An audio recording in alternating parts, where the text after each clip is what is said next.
क्या नीतीश कुमार की राजनीतिक हैसियत कम हो गई है? क्या नीतीश कुमार अब राजनीतिक तौर से बार्गेनिंग करने की स्थिति में नहीं है? ये सवाल क्यों उठ रहा है? ये सवाल इसलिए उठ रहा है कि जब विभागों का बंटवारा हुआ बिहार में, तो गृह मंत्रालय पहली बार नीतीश के मुख्यमंत्री रहते हुए उनके पास ना होके दूसरी पार्टी को चला गया। गृह मंत्रालय अब सम्राट चौधरी देखेंगे। अगर आप इतिहास देखें बिहार का पिछले 20 सालों से, लगभग 20 सालों से, जब भी नीतीश कुमार मुख्यमंत्री रहे हैं, गृह मंत्रालय उन्होंने अपने पास रखा है।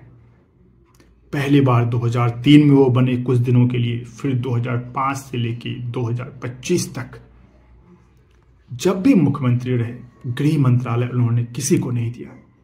और ऐसे 4 से 5 मौके आए जब वो कभी बीजेपी, कभी आरजेडी के साथ आए, फिर बीजेपी, फिर आरजेडी, और चर्चा होती थी हर बार कि इस बार बीजेपी उनसे गृह मंत्रालय मांग लेगी या बीजेपी उनसे गृह मंत्रालय उनसे ले लेगी अपने पास। लेकिन ऐसा कभी नहीं हुआ और नीतीश कुमार हर समय उन्होंने गृह मंत्रालय अपने पास ही रखा। गृह मंत्रालय एक बहुत ही महत्वपूर्ण विभाग होता है।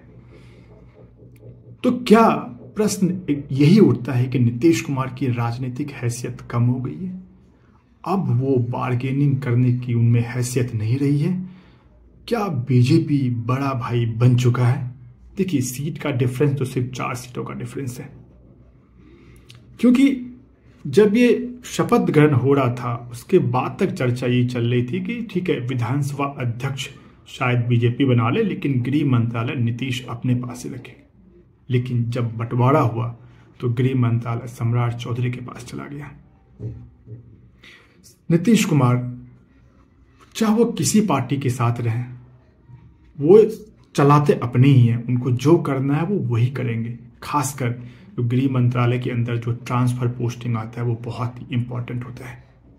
आपने देखा होगा कितनी बार बिहार में रातों रात ट्रांसफर पोस्टिंग कर दी जाती है। ये तो खैर हर जगह होता है। चर्चा होती है कि जो ट्रांसफर पोस्टिंग है वो नीतीश कुमार अपने हिसाब से करते हैं, किसी और पार्टी से चर्चा नहीं करते हैं। तो इस बार क्या ऐसा अंदर खाने, मतलब बीजेपी और जेडीयू के बीच ऐसा क्या हुआ कि विधानसभा अध्यक्ष भी बीजेपी के पास, होम मंत्रालय, गृह मंत्रालय भी बीजेपी के पास, ऐसा क्या हुआ? तो सवाल उठना लाजमी है कि नीतीश कुमार की राजनीतिक हैसियत अब उतनी नहीं रही। नीतीश कुमार की राजनीतिक हैसियत कम हो गई है। आप क्या सोचते हैं? प्लीज कमेंट करके जरूर बताएं। धन्यवाद।